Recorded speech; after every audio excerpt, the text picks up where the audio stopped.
Let it go, let it go.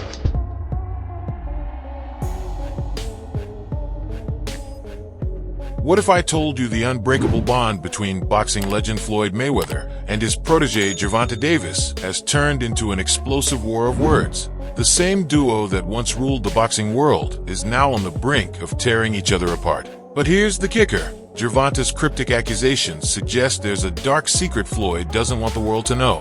Is this the end of boxing's most powerful alliance? Or just the beginning of an even bigger showdown? Bitch,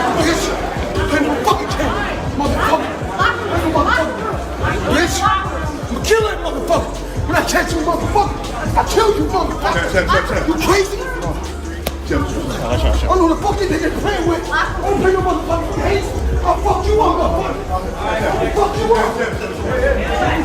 Gervonta Davis was not just another boxer. He was the one, discovered in the rough streets of Baltimore. Tank's journey to boxing superstardom was far from conventional. From the age of 7, he trained under the watchful eye of Calvin Ford, a former drug dealer turned boxing coach who saw potential in a young boy brimming with raw talent and anger. Ford became more than a coach. He was a father figure, a guiding light who kept Tank on the straight and narrow when the streets threatened to claim him.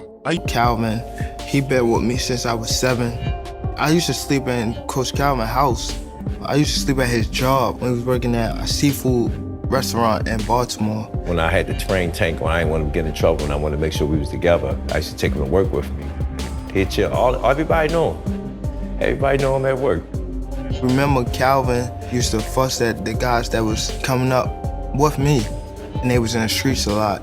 He was telling them, like, you can't have 1 foot in and 1 foot out. You gotta be, like, all the way in it. Like, focus on the goal, you know, and them guys, they went left, and unfortunately, they got killed.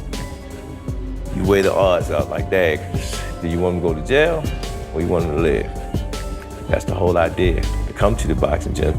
If I ain't had the people I had around me, like the people that started with me and things like that, I probably would have been off the scene for a long time. He used to sleep in Coach Calvin's house. Tank would often say, reminiscing about his early days. He took me to work when he was at a seafood restaurant, just to make sure I wasn't getting into trouble. Calvin Ford wasn't just building a fighter, he was saving a life. Through years of sweat, sacrifice, and dedication, Tank blossomed into a knockout artist. His ferocious power and electrifying style captivated audiences worldwide. As his star rose, Floyd Mayweather took notice. Already a legend with an unblemished 50-0 record, Mayweather saw Tank as the future of boxing, a fighter who could carry the torch of dominance into the next generation.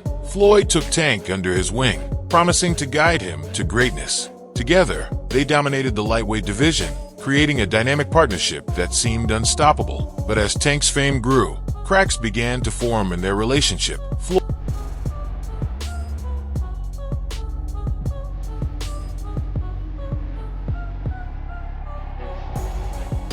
Floyd's controlling nature clashed with Tank's desire for independence. Rumors of tension surfaced as Tank publicly voiced frustrations about Floyd's unwillingness to let him shine without his shadow. The situation reached a boiling point when Calvin Ford, Tank's lifelong coach and confidant, made the shocking decision to join Mayweather Promotions. To Tank, this wasn't just a career move, it was the ultimate betrayal. Calvin's been with me since the beginning. He's like a father to me. And now he's siding with Floyd. It's like a knife to my back, Tank vented to close friends. The tension erupted into public view at a charity event in Las Vegas, an event that was supposed to celebrate unity and philanthropy. Instead, it became the stage for a fiery confrontation that would leave the boxing world reeling. He the one told Frank that I was running at 7 o'clock in the morning, Friday. He told Frank that. He was giving Frank tips and stuff like that. I seen his people's drive by while I was running. It's cool. It's all right. I don't really think too much of it. He's not gonna hurt me. You know what I mean? So it's good to be with him than be cool with him, because he can do some crazy stuff. He'll picture him bad situation. Witnesses described the scene as surreal. Tank approached Floyd, his voice trembling with anger, accusing him of stealing the one person who had always supported him. "You can't stand to see me succeed without you," Tank shouted, his words cutting through the murmurs of the crowd. Floyd, never one to back down, fired back, "I made you, Tank. Don't forget who gave you this platform." The argument escalated quickly. Tank accused Floyd of sabotaging his career out of jealousy, while Floyd dismissed Tank as ungrateful. Then, the unthinkable happened. Tank shoved Floyd, and chaos ensued. Members of both camps rushed to intervene, but punches were thrown, turning the event into a full-blown brawl. When the dust settled, the damage was done. The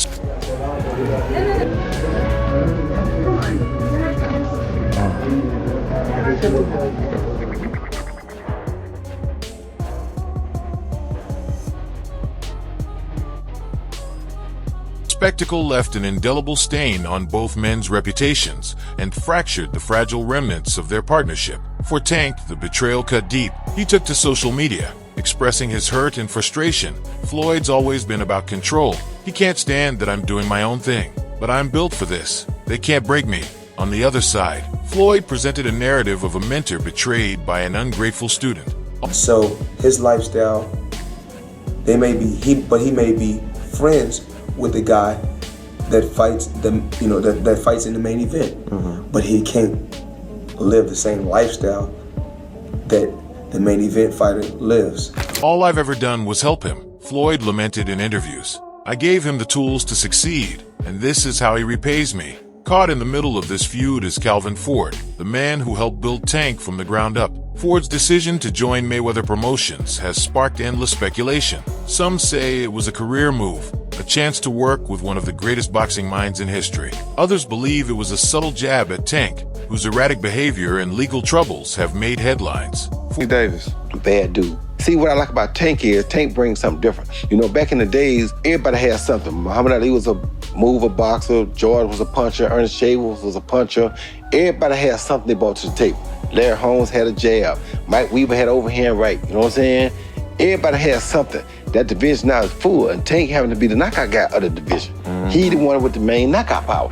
Garcia has it too, but Tank got that real knockout power that, like, if Tank hit one of them clean, usually they gonna have a problem. So it's like, I like Tank. Every now and then, I think when he knows he can beat somebody, he probably don't lock in as hard, but I think when they bring challenges, he locks in. Yeah, he fights to the level of his competition. He was doing that a lot. And he gotta be careful of that. 2 fights ago, he was really doing that. You feel me? So you gotta be careful of that, because if you come in and think somebody is not at your level and you underestimate them, it can get you beat. So that's the only thing I think you gotta be careful of. Other than that, Tank is a really good fighter. Ford has remained mostly silent, though insiders hint at growing frustrations with Tank's personal drama. Calvin's looking for stability, a source close to the situation revealed. He's tired of the roller coaster and sees Floyd's team as a chance to focus on what he loves, boxing. The stakes couldn't be higher for Gervonta Davis. His upcoming fight against Lamont Roach is no longer just about defending his title. It's about proving he can succeed without the team that helped him rise. With a new coach, Derek James, at his side, Tank faces the dual challenge of preparing for a tough opponent while navigating the fallout of his fractured relationships. Y'all gotta watch these guys, right, man. He's a good fighter, yeah. He was a Golden Glove champ from Indianapolis, right? That's right. National Golden Glove champ, yeah. Yeah, man, and he's got some skills, dog. Like, I was like, that's a good one to add to the squad if you're gonna add one. How old is I think he's like 26. Okay. So he's still young. Yes, young. Yeah. Still, and listen, this thing about it, he's still getting better. He's still, because this is our third fight together. So you gotta understand that, like, once he gets everything I'm telling him, the growth process, he's gonna be amazing. And listen, he may be fighting for a world championship pretty soon. So I was gonna say, I wouldn't mind watching him and Gervonta Davis, right? Yeah, the same way, Yeah, like they've sparred before the same way, same way. Oh, they have sparred before? They sparred before, yeah. How'd that go? I don't know how it went. I wasn't there. What you think about Gervonta Davis? I like him. I like him as an individual, man. I like him. I know him, and I like him. I think it'll be a good fight. I think that Frank matches up pretty well. Yeah. But most of the guys there. Gervonta, I think, will be probably the toughest one. Roach, a technical counterpuncher with a knack for frustrating aggressive fighters, is no easy task. This fight is personal, Tank admitted. I need to show everyone that I'm still the best. As the feud between Floyd and Tank continues to dominate headlines, it raises questions about legacy, loyalty, and the price of success. Can Tank rise above the drama and cement his place as one of boxing's greats? Or will the shadows of his past continue to haunt him? One thing is certain, the world will be watching, because in the high-stakes world of boxing, the only thing more unpredictable than the punches thrown in the ring is the drama outside it. Okay guys, for the best updates on boxing news, moments, events, and actions, subscribe to Knockout Updates and turn on notifications to never miss out on quality content, and check out our other videos. Until next time, peace out.